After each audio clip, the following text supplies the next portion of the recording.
The disguised millionaire tested his black employee and froze when he heard 3 words. The glass door of the Royale room slammed so hard that the scissors on the counter shook. Keela felt the crack in her chest before she even turned her face. I knew what was coming next, I always knew. Keela! Valeria's voice cut through the room like a razor. Come here, now. The eyes of all the hairdressers, assistants, and clients turned to her. Keela put down the comb, took a deep breath, and walked across the room with her head held high. The Italian marble floor reflected the cold lights of the chandelier, but nothing disguised the heavy silence that fell over the room. A customer with platinum blonde hair raised her eyebrow in amusement. Another whispered something to the manicurist, and they both laughed softly. Valeria Medeiros was standing at reception, her arms crossed over her impeccable white blazer, her red lipstick too perfect to hide the venom she was about to spit. At 42 years old, she had been the manager of Salon Royal for 8 years and treated that space as if she owned it. Blonde, thin, always perfumed, always relentless. Explain this to me. Valeria threw an invoice on the marble counter. Customer complained that you charged wrongly. Again, Keela took the paper, read it once. 2. He felt his heart accelerate. The value was right. She had checked it 3 times before printing it. Brush, hydration, and progressive. Everything within the table. Everything registered in the system. Valeria, the value is correct.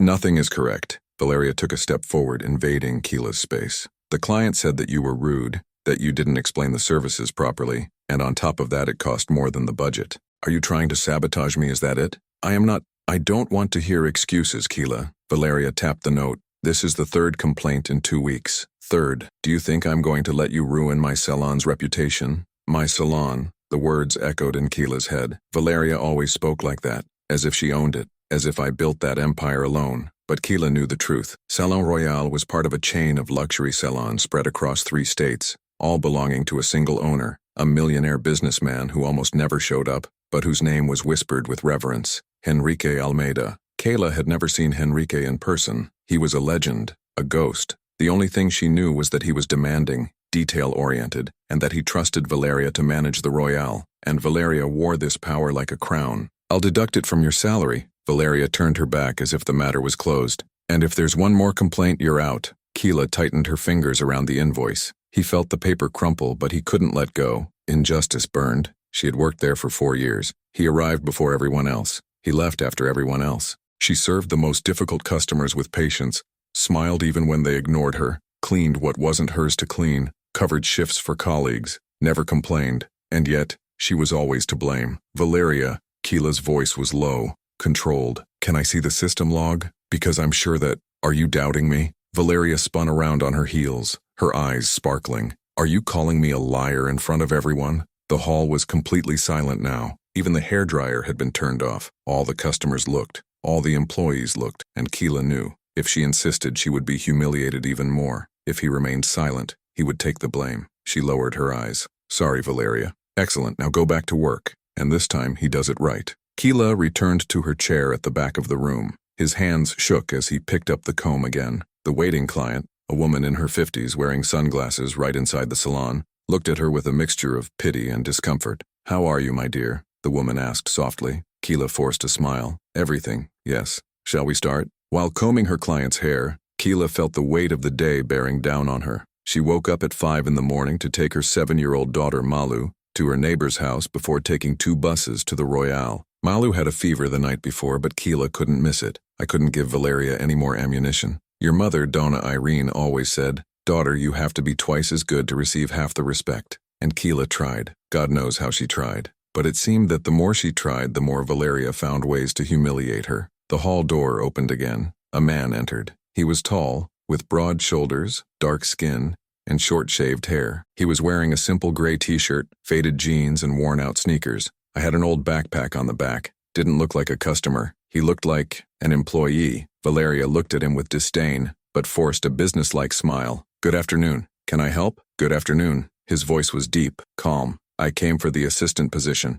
Didn't you need it? Valeria frowned. Oh yes, cleaner. She looked him up and down, like someone evaluating cattle. Do you have experience? I have. I've worked in cleaning, maintenance, organization. I do a little of everything. Right. Valeria took a clipboard from behind the counter. Fill in here. But look, we need someone discreet, who doesn't disturb the customers, understand? This is a luxury salon. The man nodded. He took the clipboard without saying anything. Keila watched everything in the mirror. There was something in his manner, something in the posture. He didn't seem uncomfortable. He didn't seem nervous. He seemed observant, as if measuring the place, measuring people. But she returned to focusing on work. It was none of her business. The new employee, who introduced himself only as Jorge, started working on the same day. He swept the floor, organized the products, cleaned the mirrors, collected the dirty towels. He worked in silence, but Keila noticed that he was paying attention to everything, in conversations, in gestures, in the looks. At the end of the afternoon, Valeria gathered the employees in the break room.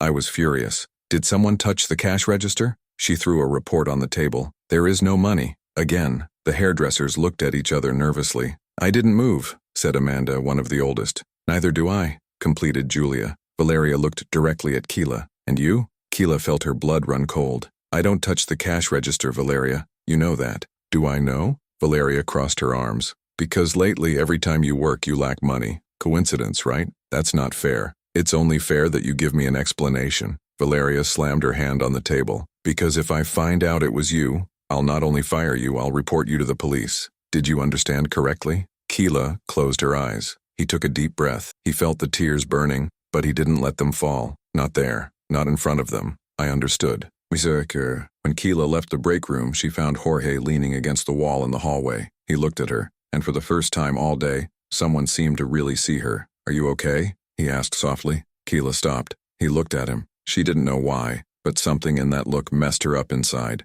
It wasn't pity. It wasn't curiosity. It was recognition, as if he knew exactly what she was feeling. And then, without thinking, Keila said the three words that would change everything. You see me. Jorge froze. His eyes widened for a second. Just a second. But it was enough for Keila to realize she had said something profound, something she didn't even know she needed to say. The hall was silent. And then Jorge spoke, his voice even lower. Yes, I see. Keila didn't understand what had just happened, but he felt that something had changed. Something invisible. Something important. She returned to the room, her heart still racing. Jorge stood in the hallway, his hands in his pockets, his face impassive. But inside, Enrique Almeida, because it was him, was processing every word, every gesture, every injustice he had witnessed that day, and a decision began to form in his mind. That night when Keila finally got home, she found an envelope under the door. No sender, no name. Inside there was a photo of Valeria getting out of a luxury car, carrying bags from an expensive jewelry store. And on the back of the photo, handwritten,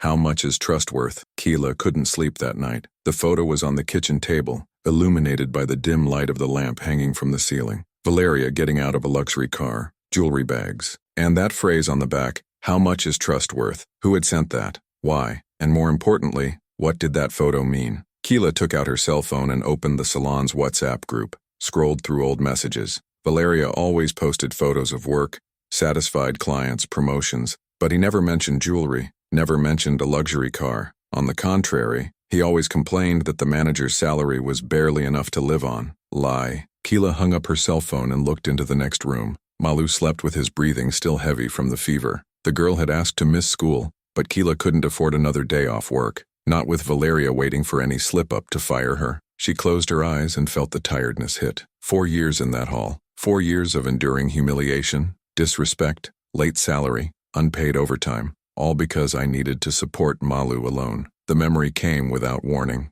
Flashback. 3 years ago, Keila was in the hospital corridor holding Malu's hand, then 4 years old. The girl cried softly, scared by the sounds of the machines, the smell of alcohol, the cold lights. "Mommy, will Grandma get better?" Keila squeezed her daughter's hand but was unable to respond. Donna Irene was in the ICU, her fragile body connected to tubes and wires. Pneumonia, complications. The doctor had said it was serious, and Keila didn't have the money to pay for private treatment. It was Valeria who offered help, or at least that's what it seemed like. "Keila, look." Valeria had appeared at the hospital that afternoon, with a gentle smile that Keila had never seen before. "I know it's difficult. I can advance you 2 months' salary, interest-free. Just pay me when you can, okay?" Keila had cried with relief. I had thanked him 1,000 times. She had signed a piece of paper that Valeria brought without reading it properly, because she was desperate. Donna Irene survived, but what Keila later discovered was that Valeria had deducted 6 months of her salary, not 2, and he never returned the difference. When Keila questioned, Valeria said it was administrative interest. Keila swallowed her anger. "Because I needed the job, because I had no choice." Back to the present, Keila opened her eyes. The old anger burned again in his chest. Valeria always took advantage, always. And now that photo showed that she was living well, very good, while Keela could barely pay the rent. How much is trust worth? Keela decided she would find out. The next morning, Keela arrived at the Salon Royale 15 minutes early. The place was still empty, just Jorge cleaning the mirrors in the back. He waved at her with a discreet gesture. Keela waved back. There was something about Jorge that made her curious. He was different. He worked in silence, but paid attention to everything. And the night before, when she'd said, "You see me," his reaction had been strange, as if those words meant more than she imagined. Keela went straight to the break room and turned on the reception computer. Valeria hadn't arrived yet. Maybe there would be time to check the system. She opened the cash register for the last 3 months, and it stopped. The numbers didn't add up. Sales recorded in the system, but the money that entered the cash register was always less. Small differences. 50 Rs here, 100 there, sometimes 200, but when I added it all up, over 3 months, it made a difference of almost 8,000 Rs. Keela's heart skipped a beat. She clicked on the stock reports. Produtos caros, ampolas de tratamento importado, escovas progressivas premium, estavam sendo registrados como uso interno, mas Keila sabia que nenhuma funcionária tinha autorização para usar aquilo. Just Valeria. She's deviating. Keila felt a chill. Valeria was stealing from her own salon and putting the blame on the employees, placing the blame on her. The reception door opened. Keila reflexively closed the screen and turned her face away. It was Jorge. He stood at the entrance, hands in his pockets, face calm, but his eyes were fixed on the computer screen, or rather on the screen that Keila had just closed. "Did you see anything interesting?" Jorge asked, his voice low. Keila hesitated. "I didn't know if I could trust him. I didn't know if I could trust anyone. No, just checking my scale." Jorge took a step into the room. He looked around, as if checking if they were alone, and then he said slowly, "If you found something wrong, you are not the first." Keila froze. "What do you mean?" "I've worked in other places." Jorge leaned against the wall, arms crossed. "And I learned that when people accuse others of stealing all the time, it's usually because they're stealing themselves." Keila felt her heart beat faster. He knew. Somehow, Jorge knew. "Why are you telling me this?" Jorge looked her in the eyes. And for the second time, Keila felt that strange sensation, as if he saw more than he should. "Because you don't deserve to carry someone else's guilt." Before Keila could respond, they heard the sound of high heels in the hallway. Valeria. Jorge left the room without saying anything else. Keila took a deep breath and returned to the room, her heart still racing. I needed proof, concrete evidence, because if Valeria found out that she was investigating, that would be the end. The day was long and tense. Keila served customers, smiled, combed, brushed, pretended everything was fine, but his mind was elsewhere, in the numbers, in inconsistencies, in the mysterious photo. In the middle of the afternoon, Valeria brought the employees together again. "Guys, we have an audit next week." Valeria crossed her arms, her expression serious. "The owner of the network will send someone to review everything. So I need you to help organize the records, the invoices, everything correctly. Understood?" The hairdressers nodded. Keila pretended she was listening too, but a single word echoed in her head. Audit. If someone were to review the records, they would discover the deviation, and Valeria knew that. That's why I was nervous. That's why he was covering his tracks. Keila decided she needed to act quickly. On that night after everyone left, Keila pretended she had forgotten her bag and returned to the lounge. Valeria had already left. Jorge was still there, locking the doors. "Did you forget something?" he asked. "My bag." Keila walked past him and went straight to the break room. But instead of picking up her bag, she went to the document archive. He started looking for old invoices, proof of purchase, inventory records, and then he found it. A green folder hidden at the bottom of the drawer. Inside, there were invoices for products that had never arrived at the salon, bank transfers to a personal account, tampered receipts, all in the name of Valeria. Keila took out her cell phone and started taking photos. 1 page, 2, 3, and then he heard the living room door open. She froze. Jorge was standing at the entrance watching. Keila waited for him to scream, for him to threaten to call the police, for him to report it. But he didn't do any of that. Instead, Jorge entered the room, closed the door behind him, and said, "You're going to need more than that." Keila looked at him, confused. "More than that?" Jorge pointed to the folder. "These notes prove the deviation, but they don't prove that she did it. She can claim it was someone else, that it was forged. You need something irrefutable, something that directly links her to the crime. And how am I going to achieve this?" Jorge was silent for a moment, and then he took a small digital recorder out of his pocket. "Therefore," Keela's eyes widened, Do you want me to record her?" "No, Jorge placed the recorder in her hand. I want you to let her turn herself in, let her talk, let her feel safe, and record everything. Keila looked at the device, then at Jorge. Who are you? Jorge smiled for the first time, a small but true smile, someone who was tired of seeing good people being trampled on. Before Keila could ask anything else, Jorge left the room, and Keila was left alone holding the recorder, her heart beating like a drum. She looked at the green folder, for photos on your cell phone, to the recorder, and he made a decision. Valeria was going to fall, but it would fall the right way.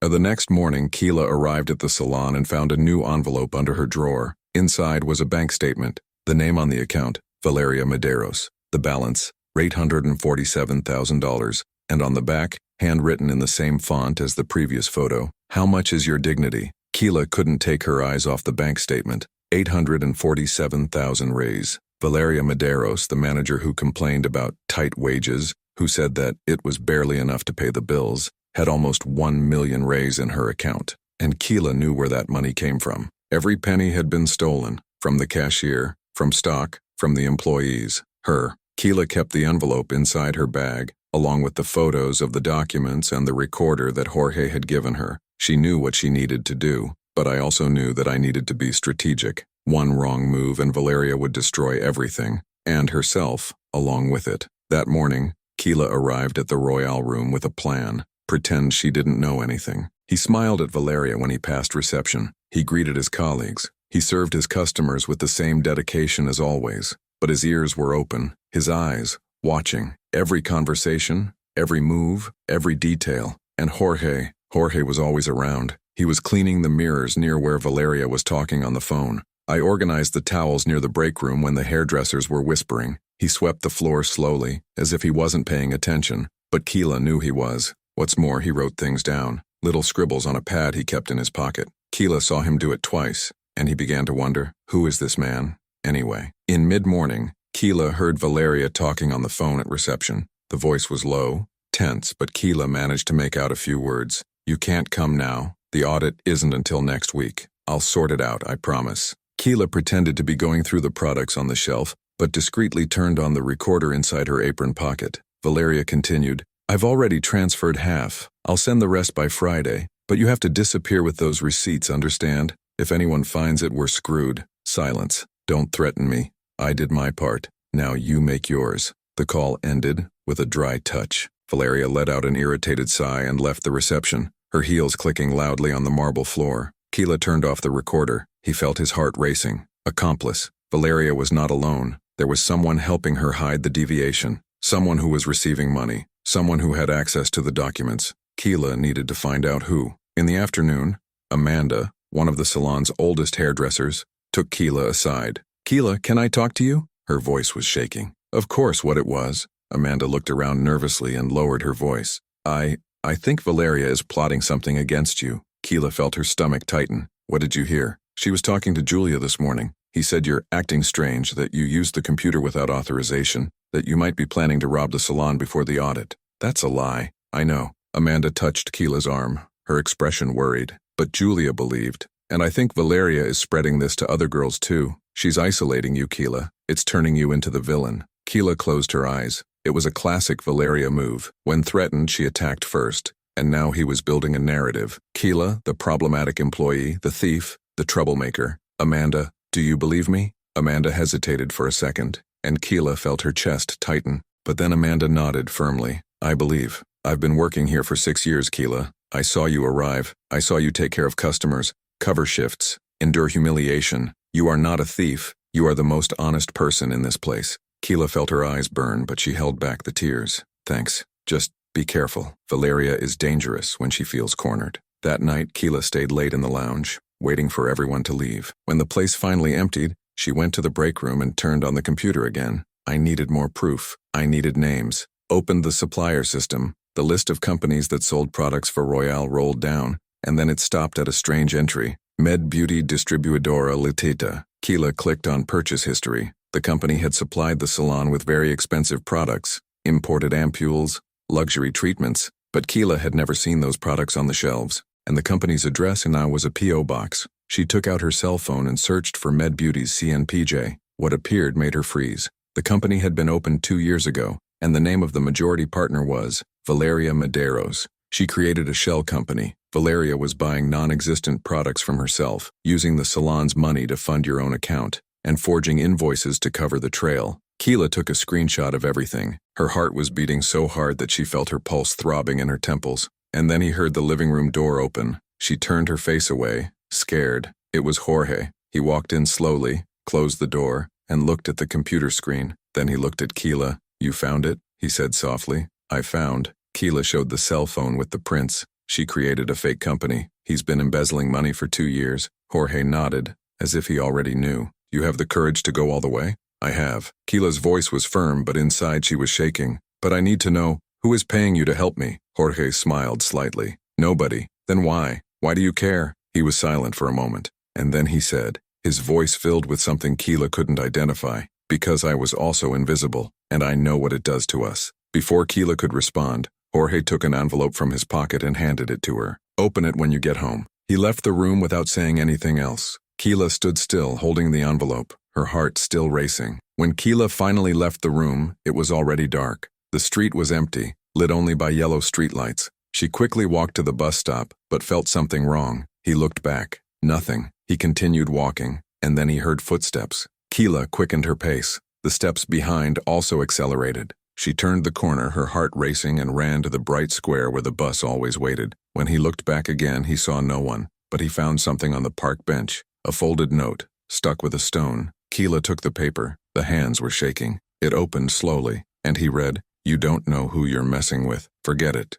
or your daughter will pay." Keela dropped the note on the floor. Malu. They had threatened Malu. The air disappeared from Keela's lungs. She took out her cell phone with shaking hands and called her neighbor. "Hello? Donacita. Mal, are you okay? Is she there?" Yes, my daughter. You're here with me, watching cartoons." "Why? Did something happen?" Keela closed her eyes and took a deep breath. "No, it's okay. Just don't let her leave the house, please. It can leave." Keela hung up the phone and stood there, shaking. He looked at the note on the floor, for the envelope that Jorge had given, for the cell phone full of evidence, and he made a decision. I wasn't going to back down. I was going to fight. But now, he was going to fight until the end. At home, Keela locked all the doors, put Malu to sleep, and opened Jorge's envelope. Inside, there were 3 things. 1. A copy of Valeria's employment contract, with a clause highlighted in yellow. Any misuse of resources will result in summary dismissal and criminal prosecution. 2. A list of names. Old employees who had been fired by Valeria in the last 3 years,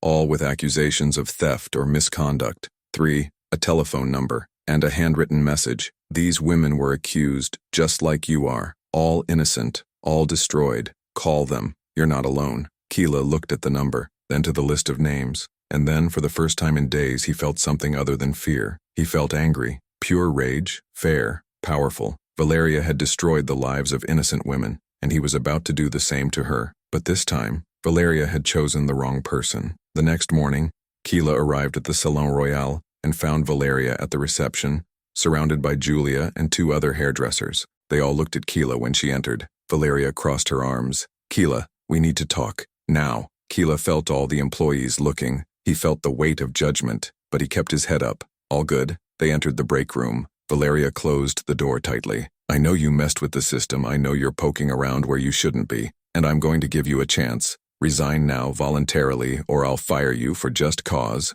And believe me, Keela, if I fire you, you'll never work in any salon in this town again." Keela looked into Valeria's eyes, and for the first time, he didn't lower his head. "No." Valeria blinked in surprise. "What?" "I said no." Keela's voice was firm, controlled. "I'm not going to resign. I didn't do anything wrong, and you know it." Valeria took a step forward, her voice low and venomous. "Do you think you're smart? Do you think you can challenge me? I'm done with you, Keela. I destroy your reputation, your career, your life, and no one will believe you, nobody." Keela took a deep breath, and then he said calmly, "The audit is next week, and I will be here." Valeria turned pale. "Get out of here, now." Keela left the room. He returned to the hall. He took his things, and when it was time to leave, he passed Jorge in the hallway. He looked her in the eyes, and he said quietly, "You were very brave." Keela smiled for the first time in days. "I learned from someone who taught me how to see myself." When Keela got home that night, she found one last envelope under the door. Inside was a single printed sheet. It was an email message, sent from Valeria to someone called R. Silva, and he said, I need you to remove Med Beauty's receipts before the audit. I'll burn them all if I need to. The black employee is suspicious. If she opens her mouth, I'll blame her. She has no proof of anything. Keela read the message twice and smiled. Now I have. Keela spent the entire weekend calling the numbers on the list that Jorge had given. The first was Renata Santos. I had worked at the Royale 3 years ago. When she answered the phone, her voice was suspicious, tired. Hello? Hi, Renata. My name is Keela. I work at Salon Royale. Valeria, she accused you of stealing, didn't she? Silence on the other side. Then a long sigh. He accused. He fired me in front of everyone. He said I had stolen money from the register. I never got another salon job after that. People believe her, you know. She has a tongue. It has power. She's doing the same thing to me, Keela said, her voice firm. But this time, I have proof, and I'm going to take her down. Renata gave a bitter laugh. Good luck. I tried. Nobody listened to me. But you had no proof. I have. Documents, recordings, bank statements, all. There was a pause. And then Renata asked, her voice lower. Are you serious? Completely. What do you need from me? Your statement. Your story. I will reunite all the women she destroyed, and I will show the audit that she is not a victim. She is the predator. Renata was silent for a moment. Then he said, I'll help you. Keela called 4 more women on the list. They all had the same story. False accusations, humiliating layoffs, destroyed reputations, ruined lives. Patricia had been accused of breaking equipment on purpose. Viviane of stealing products. Claudia, for serving customers badly. Fernanda, of falsifying schedules. All innocent, all black, all destroyed by Valeria, and they all agreed to help. On Saturday afternoon, Keela scheduled a meeting at her home. They arrived one by one, nervous, suspicious, but curious. When they were all sitting in the small living room, 5 women, 5 stories, a common pain, Keela poured coffee and started talking. I know you don't know me, and I know it's hard to trust after everything that's happened, but I need your help. Renata crossed her arms. For what? So that we can relive the worst moment of our lives. So that we can prevent other women from going through the same thing, said Keela, her voice firm. Valeria won't stop. She never stopped. And if we don't do anything, it will continue to destroy lives. Patricia wiped the tears from her face. I lost my apartment after she fired me. I had to go back to my mother's house, with 2 children, at 43 years old. Viviane shook her head. I didn't work for 6 months. 6 months. Because everyone believed I was a thief. My name is dirty to this day. Keela looked at each of them. I have proof that she created a shell company, that she embezzled almost 1 million reais, that she tampered with documents, and I have recordings of her confessing. But I need you. I need you to tell your stories, to show that this is not an isolated case. It's a pattern. Claudia raised her head. Are you sure it will work? No. Keela took a deep breath. But I know that if we don't try, she will keep winning. The 5 women looked at each other, and then, one by one, they nodded.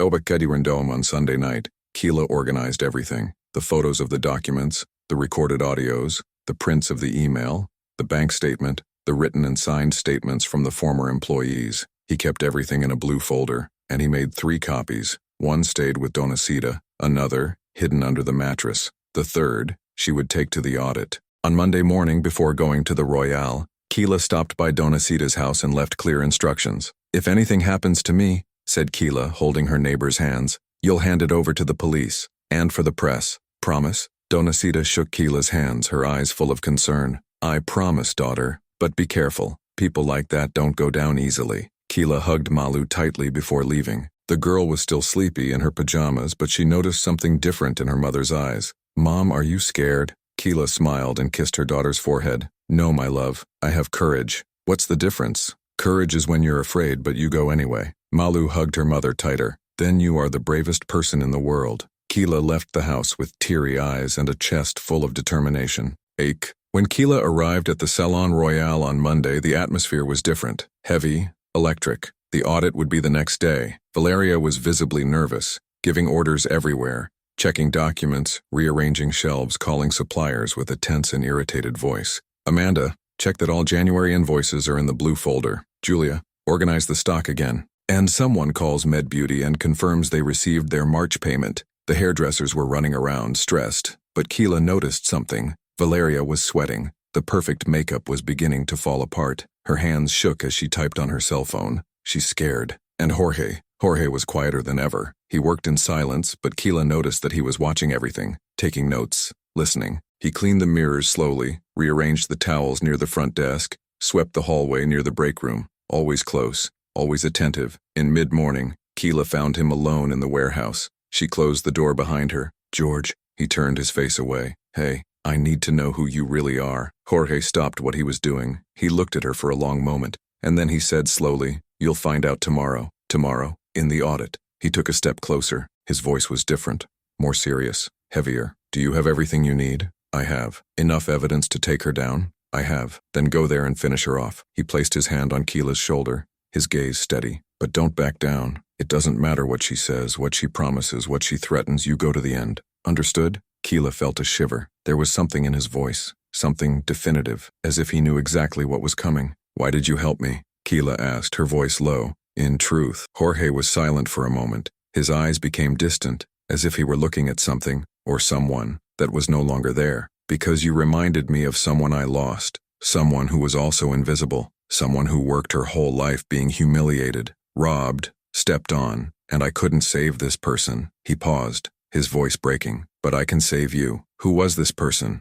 "My mom." Keela felt her chest tighten. "I'm really sorry." Jorge smiled slightly, but it was a sad smile. "Don't be sorry, because tomorrow somehow I will get justice for her too." Before Keela could ask further, Jorge left the warehouse, and Keela stood still, her heart sinking, feeling that she was about to discover something much bigger than she imagined. The rest of the day passed in slow motion. Keela served customers, combed their hair, brushed their hair, applied makeup, chatted. But his mind was elsewhere, mentally reviewing each test, every detail, every word I would say the next day. At the end of the afternoon, Amanda took her aside again. "Keela, are you going to do what I think you're going to do?" "It depends. What do you think I'm going to do?" Amanda lowered her voice. "He's going to expose Valeria in front of the auditors." Keela didn't respond. He just held Amanda's gaze. Amanda shook her head, impressed. "My God, you are crazy. But he's also the bravest person I know. Will you support me?" Amanda hesitated. Keela saw the fear in her eyes. He saw the conflict.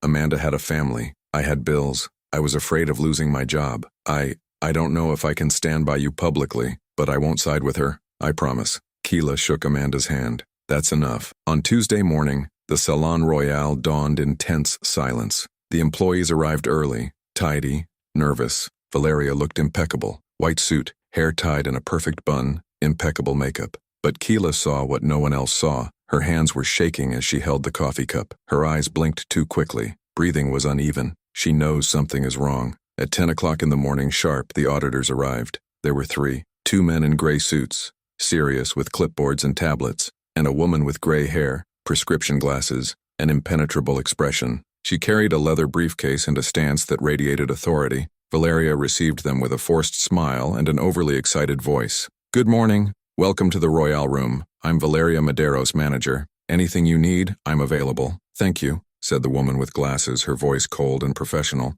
"I'm Dr. Lucia Ferreira, Chief Auditor at Almeida Holding. We will need full access to financial records, invoices, supplier contracts, cash system, payroll and bank transactions for the last 24 months. Valeria blinked in surprise. 24 months? I thought it was just the last 6. "Change of protocol," said Dr. Lucia, without emotion. "Orders from Mr. Almeida." The name fell like a silent bomb. The employees looked at each other. Valeria went pale for a second, but recovered quickly. Of course, everything organized. You can follow me." The auditors set up shop in the meeting room. Valeria took the folders, the documents, the notebook. Julia and Amanda helped load the files. Keela, outside, took a deep breath. It was now. She waited 20 minutes, enough time for auditors to open the documents, start asking questions, and notice the first inconsistencies. And then he knocked on the meeting room door. "Excuse me." Dr. Lucia looked up. "Yes? My name is Kayla Rodriguez. I've been a hairdresser here for 4 years, and I would like to present some information that may be extremely relevant to the audit."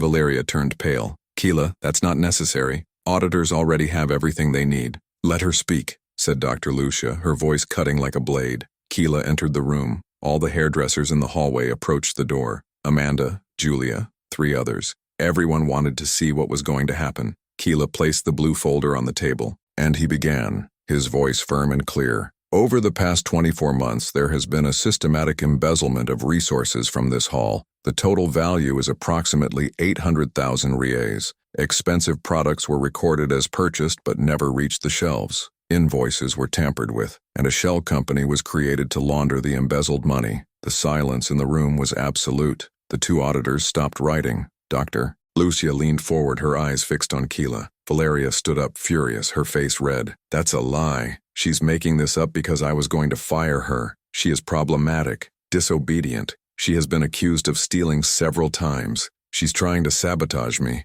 I have proof, Keela said calmly. Opened the folder. Here are the cash system records from the last 3 months showing the inconsistencies between what was sold and what entered the cash register. A total of 8,000 reais difference in this period alone. She placed the printed sheets on the table. Dr. Lucia took it and began to examine it. Here are the invoices from a company called Med Beauty Distribuidora, which supposedly supplies products to this salon. Keela placed another stack of papers. But this company was created 2 years ago by Valeria Medeiros herself. The CNPJ is here. The address is a P.O. box. And the products she sold to the salon never existed. Valeria opened her mouth, but no sound came out. Dr. Lucia took the documents, examined, and his face became more and more serious. Continue. Keela took out her cell phone. He took a deep breath and pressed play. Valeria's voice filled the room. Clear, unmistakable. I've already transferred half. I'll send the rest by Friday. But you have to disappear with those receipts, understand? If anyone finds it, we're screwed.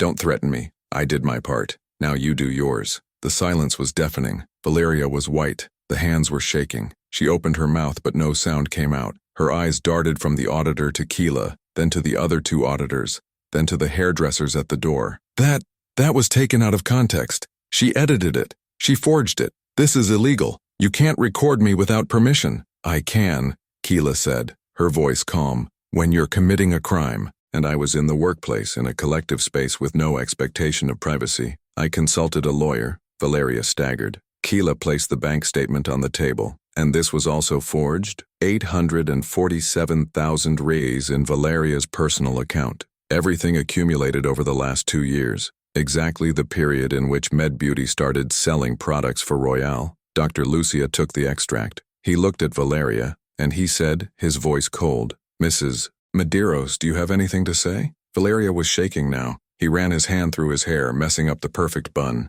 The tears began to flow, smearing the makeup. I can explain. This is not what it seems. That money, I invested. It was an inheritance. Whose inheritance? Keela placed another document on the table. Your mother is alive. Your father, too. You have no relatives who have died in the last 5 years. I checked. Valeria looked at Keela with pure hatred. You bitch, you have no right. You don't know who you're messing with. I have one last thing, Keela said, ignoring the insults. She placed 5 sheets of paper on the table. These are written and signed statements from 5 former employees of this salon. All were fired by Ms. Valeria under false accusations of theft or misconduct. They are all black women. They all had their lives destroyed, and they are all willing to testify. Dr. Lucia took the statements. Read. And his face closed completely. Mrs. Medeiros, you have the right to a lawyer, but I strongly recommend that you remain silent until he arrives. Valeria collapsed in the chair, her face in her hands, sobbing. Please,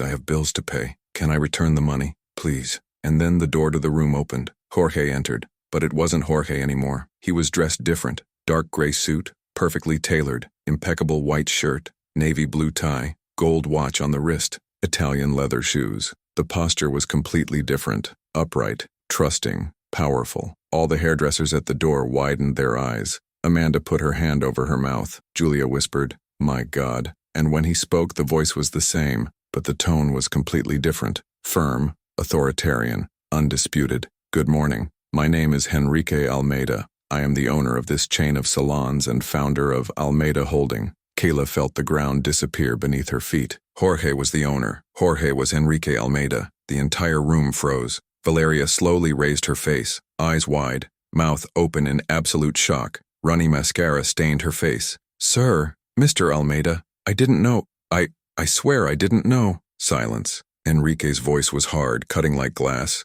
He walked to the table and placed his hands on it, looking directly at Valeria. For 7 days I went undercover in this room because I received anonymous reports of misappropriation of resources, abuse of power and corruption. I wanted to see with my own eyes what was happening, and what I saw was worse than any report could describe. He turned to face Keila, and for the first time she saw pure respect, true admiration, in that look. I saw an honest employee, dedicated, hardworking, being publicly humiliated, being accused of crimes she didn't commit, being threatened, being isolated, and I saw this same employee, alone, without support, without resources, fighting with all her strength to do the right thing. He picked up the blue folder and held it up. Miss Keila Rodriguez gave me the greatest lesson in courage, integrity, and dignity that I have ever witnessed in my 15 years as an entrepreneur. While everyone here pretended not to see, she investigated, gathered evidence, confronted, and brought justice. Valeria sobbed. I'm sorry, I needed the money. Things were difficult. You didn't need the money. Enrique threw another document on the table. You have a 400 square meter apartment in Moema, a luxury car, a place in Campos de Jordão, all purchased in the last 2 years, all with stolen money. He turned to Dr. Lucia. Doctor, I request that you proceed with the immediate dismissal for just cause of Ms. Valeria Medeiros, and I recommend that the company immediately file criminal proceedings for embezzlement, falsification of documents, conspiracy, and defamation against 5 employees. Dr. Lucia nodded, her expression hard. It will be done, Mr. Almeida. Valeria burst into tears, her entire body shaking. Please, I can return it. I can pay in installments. I have children. You've had years to do the right thing, said Enrique, his voice cold. He chose to destroy innocent lives. Now pay the price. He gestured, and 2 security guards entered the room. Escort Mrs. Medeiros out of the building. She is no longer authorized to enter any Royale Network unit. Valeria was lifted up by the security guards. She looked at Keila one last time, her eyes filled with hate and despair. You will regret this, Keila. You don't know who you messed with. I will end you. I swear. Enrique took a step forward, blocking Valeria. If you approach Miss Rodriguez or any other employee at this salon, I will personally ensure that you spend the rest of your life in jail. Did you understand? Valeria was dragged out, still sobbing, and the room was silent for long seconds after Valeria left. And then Amanda started clapping, slowly, then faster, and then all the other hairdressers joined in. Julia had tears in her eyes. Even the customers who were waiting in the salon started to applaud, even though they didn't really know what had happened. Keila stood in the middle of the meeting room, her legs shaking, her heart beating wildly, her eyes teary. It was over. Henry approached her. Miss Rodriguez, I need to speak to you. Tomorrow at 10 in the morning, in my office. Address will be in the email. There are some proposals I would like to make. Keila could barely speak. Okay.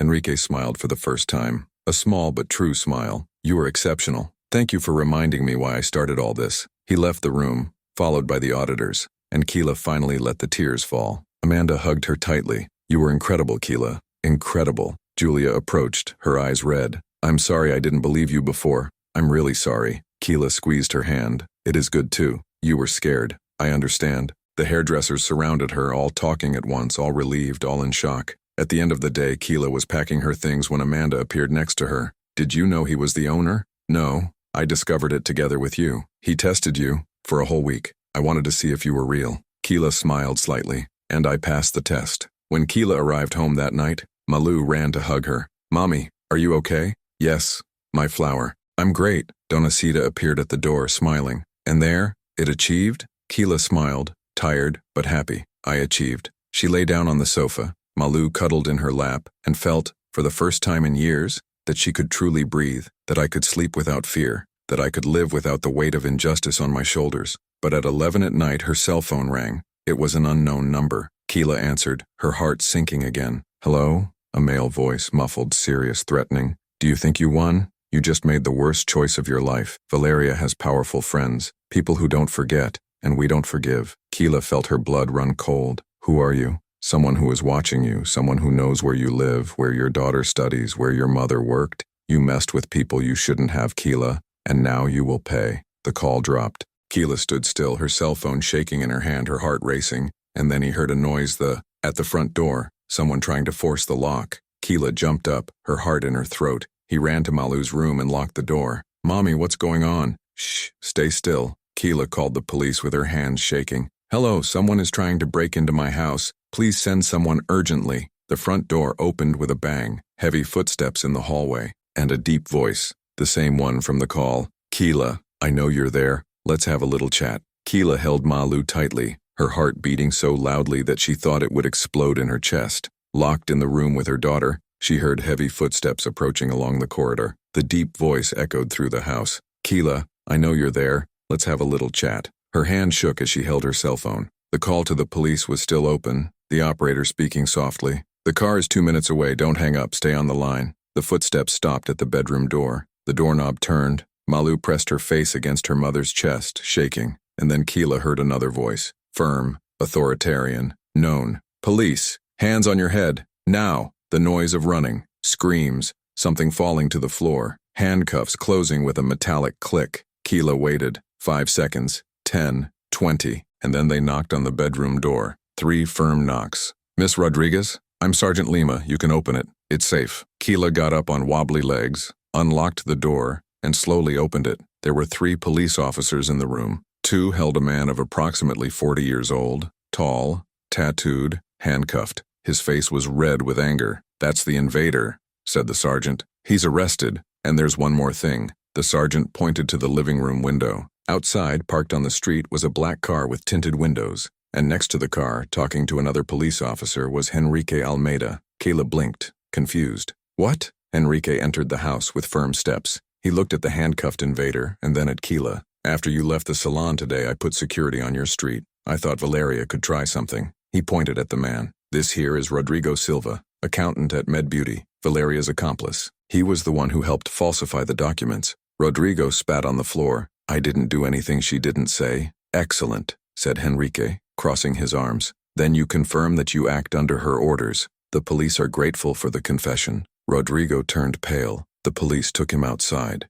Keela stood in the middle of the room, still trying to process everything. Malu was clinging to her leg, her eyes wide. Henrique crouched down in front of the girl. Hi, you must be Malu, right? Malu nodded shyly. Your mother is the bravest person I know. Did you know? Malu looked at Keela and smiled. I knew. Henrique stood up and looked at Keela. Valeria was arrested 2 hours ago. He tried to flee to Paraguay with false documents. The federal police caught her at the airport. Rodrigo was the last of the gang. Keela felt her legs weaken. Donacita, who had come running from the house next door when she heard the siren, grabbed her arm. Daughter, come, sit here. Keela sat on the sofa. The tears started to fall. They weren't tears of fear. They were of relief, of liberation, of justice finally served. Henrique sat in the chair opposite. Miss Rodriguez, tomorrow I still want you to come to my office. At 10, I have an important proposal. Keela wiped her tears and nodded. I go. The next morning, Keela woke up to Malu jumping on the bed. Mommy, are you going to work today?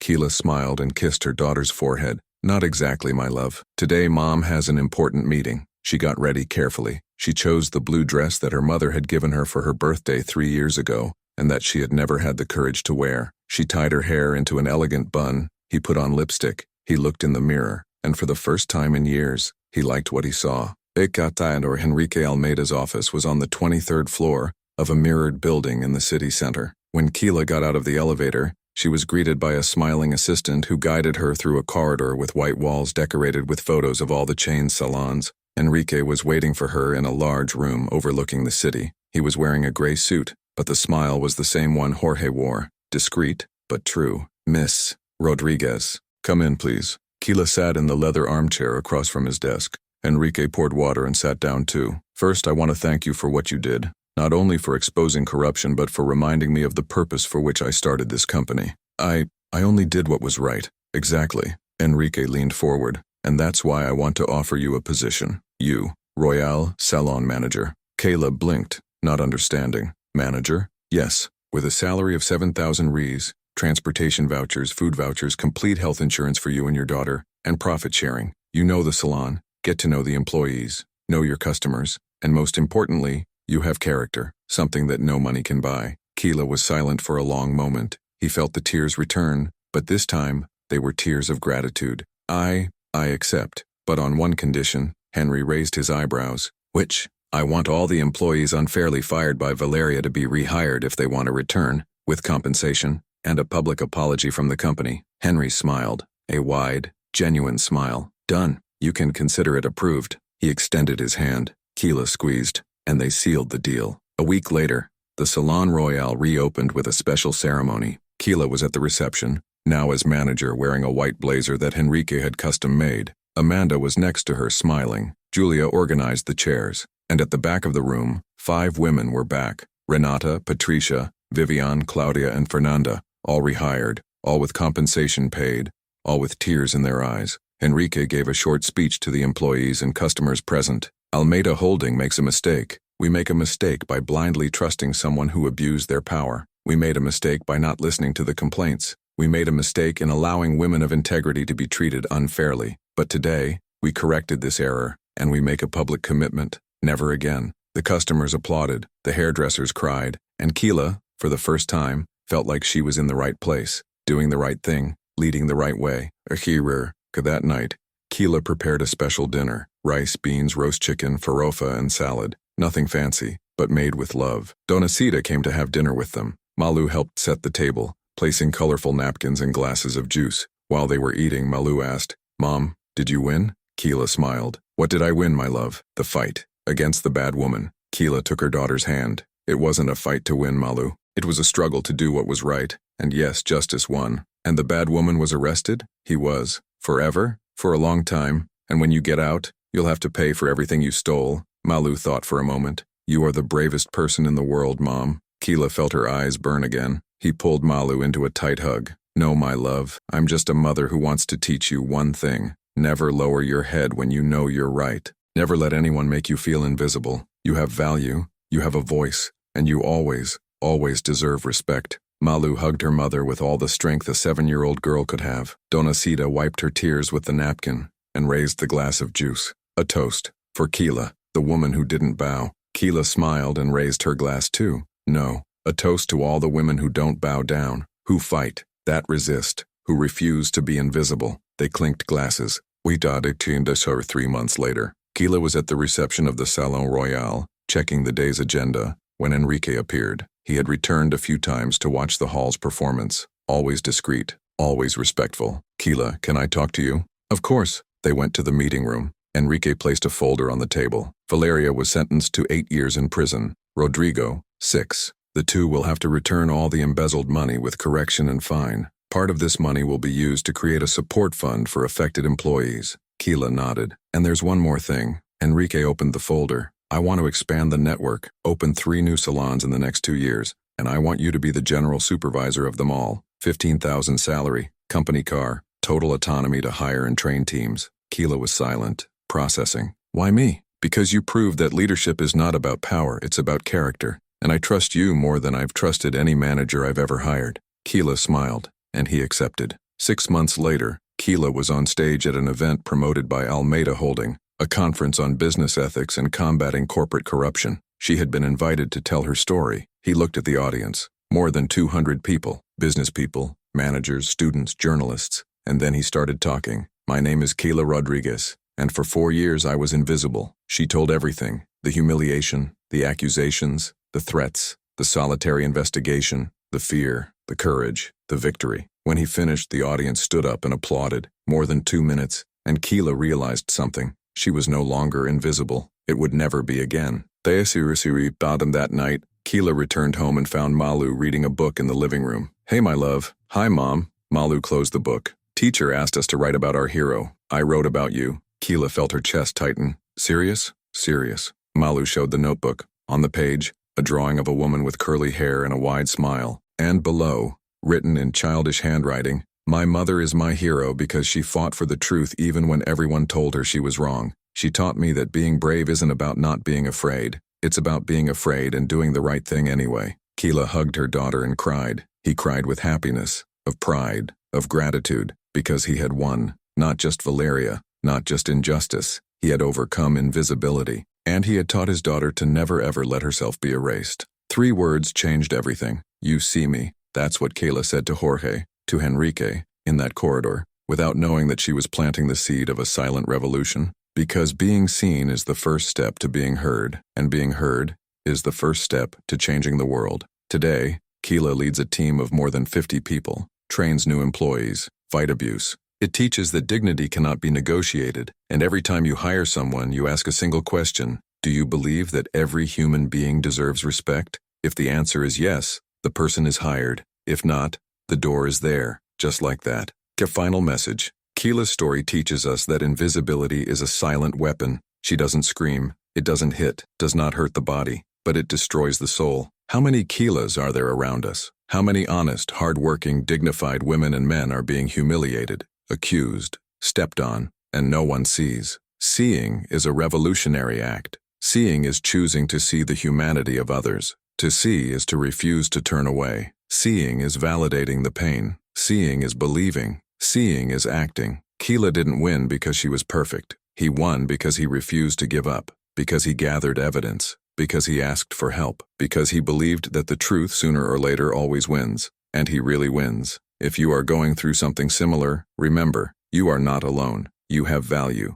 Your voice matters. And there are people willing to see you, hear you, and support you. Seek help. Gather evidence. Don't give up. Justice may take time, but she arrives. And you? What did you think of this story? Give this story a rating from 0 to 10 in the comments. Leave your opinion. Have you ever been through something similar? Do you know someone who has faced injustice at work? Subscribe to the channel, activate the bell, and share this story with someone who needs to hear it. And click now on the next story here. You won't regret it, because every story you watch, comment, and share helps us keep telling stories that matter. Thanks for being here. See you next time.